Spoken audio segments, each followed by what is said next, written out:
634, TSN 690. Welcome back to GamePoints. I'm your host, Matthew Ross. Mr. Mo Khan is here as well. Marco Polo is on the board. We're here till 8 o'clock tonight. Raceline Radio with Eric Thomas, a live edition coming up after 8. Still to come here on this program, we'll have Ray Kalari, San Francisco Giants scout. And we'll have Jeff Erickson, fantasy baseball guru, giving us some hot list, not list type of players this coming baseball season. Mo, I know baseball is down your depth chart in terms of favorite sports. I'm not saying you don't follow it. I know you're a big Marlins guy. Ridiculous. I am. I just got myself the new teal hat. It's going to be an interesting season for those Marlins, so I'm not going to knock you on that. But is there a player or two that a couple of players here or there that you're really intrigued to see how they'll do this season? Giancarlo Stanton, how he reacts from his injury from last year, that ugly injury he suffered in Milwaukee when he got hit in the face with the baseball. How will he be? Signs a new long-term deal with the Marlins. Are they going to be a team that can compete in the NL East, given, again, the Nats have a lot of pitching issues with the injuries that they've accumulated? So it'll be quite fascinating to see. I think the Mets will be sneaky good in that division. This could be a three-team race with the Nats, Marlins, and Mets being the best of the three. Braves being up there as well.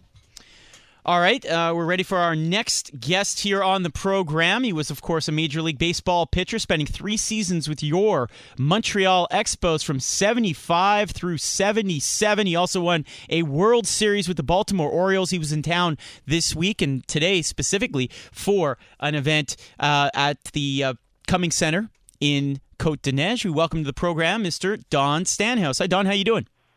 Hi, guys. I'm doing great. First of all, thank you so much for taking the time here on the program. When was the last time you think you were on Montreal Sports Radio? It's probably been a while. Well, let's see. I guess must go back to 1976. I used to set in for Ted Teven once in a while. Oh, wow. So it was pretty interesting back there. I stayed here during the winter in 76, 77 before I was traded, and tried to do some things in the community for the Expos back then. And, here I am. It's 40 years since I've been first became an Expo, and 38 years since I threw the first pitch at Olympic Stadium, and I'm back in town promoting the Expos again. Now, a little bit about your involvement today in this event today, the sports breakfast to benefit the Jewish Center for Seniors at the Cummings Center building today. So many sports icons on hand, and we had our own Mitch Melnick talking to you on stage. That was a lot of fun to listen to. One thing he said, I want to get to this, the incredible list of managers that you played for. It's not even to be believed. I don't even know if there's another Major League player in history who played for such an unbelievable list. Yeah, it is an interesting list, and actually we needed to go back 3 more. My very first year in professional baseball, I had Billy Herman, again a Hall of Famer, and then the second year in baseball, I had Phil Cavarretta, who was a hitting champion, I think 2 or 3 times.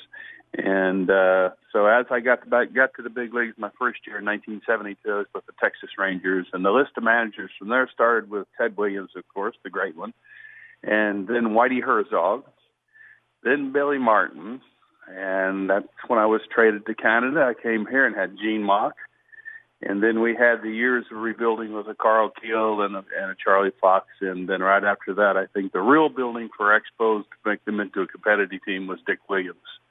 Unfortunately, I got traded from here to the Baltimore Orioles and played under Earl Weaver for 3 total years, and then in free agency, I went on to play with Los Angeles Dodgers and Tommy Lasorda. So, you would think with that many Hall of Fame managers, they could have done a little bit better for me. Now, one of the things that was kind of crazy to see were some of the attendees today at the event came up to you to autograph some pictures. Let's just say they weren't team-sanctioned pictures or, MLB portraits. These were some interesting ones.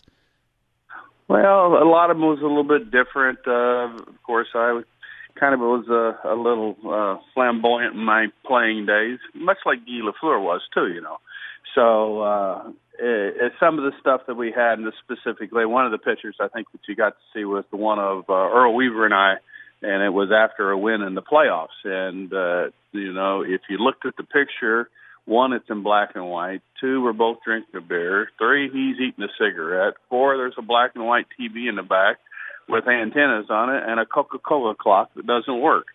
So that's probably not Major League Baseball property, but I think they'll be okay with it. We're chatting with Don Stanhouse, former Major League Baseball pitcher, including with the Montreal Expos in the mid-'70s. Don, you talked so nicely about how it was to play in Montreal and how you speak to some former Expos who also look back fondly at their time here.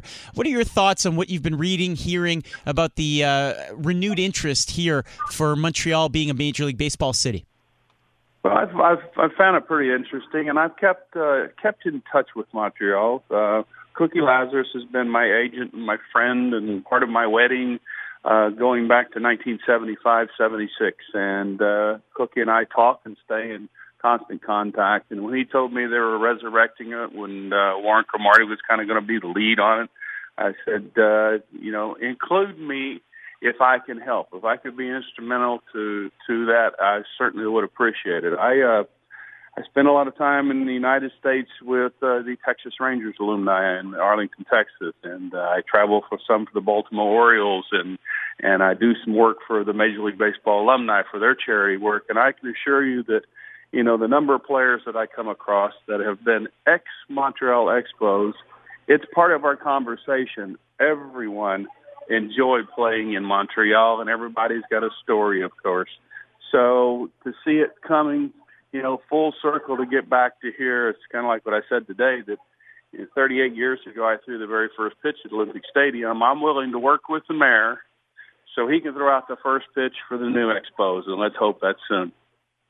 Don Stanhouse joining us here on Game Points with Matthew Ross on TSN 690. In terms of memories playing for the Expos, anything jump out on field?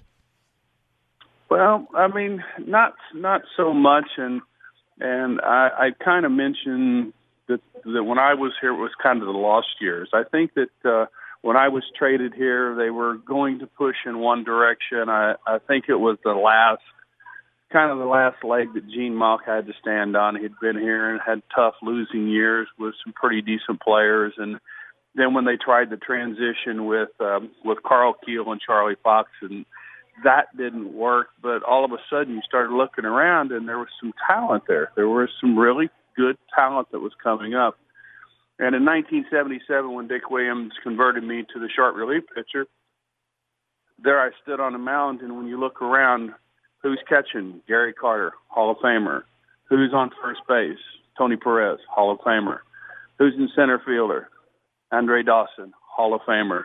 And then if you consider the other guys, they were all all-stars in their own right, from Warren Cromartie to left and Ellis Valentine in right, to Larry Parrish at third base and Tim Foley and Chris Spire and Dave Cash. And then, of course, your all-time leading wins pitcher was Steve Rogers. So right. You could see that the ingredients were in place to push to become a contender, and I was really excited to be part of it. Unfortunately, I didn't get through the winter, but the Expos went on from there, and I watched them closely. He is Don Stanhouse, and of course a former Montreal Expo and Major League Baseball pitcher. Don, thank you so much for taking the time this evening. Really appreciate it. It is my pleasure. I really have enjoyed this stay here in Montreal with my wife, Kyle, and again, it was just such a thrill to be at breakfast today for a good cause for Cookie Lazarus. And when you get to sit at a table with hockey royalty, yeah, it's a good trip. Now, I know you're at the Montreal Baseball Project's Gala next Wednesday night, so I'll probably see you there as well. Yes, sir, I'll be there. We'll be talking baseball. I hope so. Thanks so much, Don.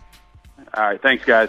All right, care. There you go. That's Don Stanhouse, former Montreal Expos pitcher. This coming in on Matthew Words on Twitter from Jimmy Darda. Stanhouse was one of those junk pitchers I swear anyone could hit, yet he was so effective.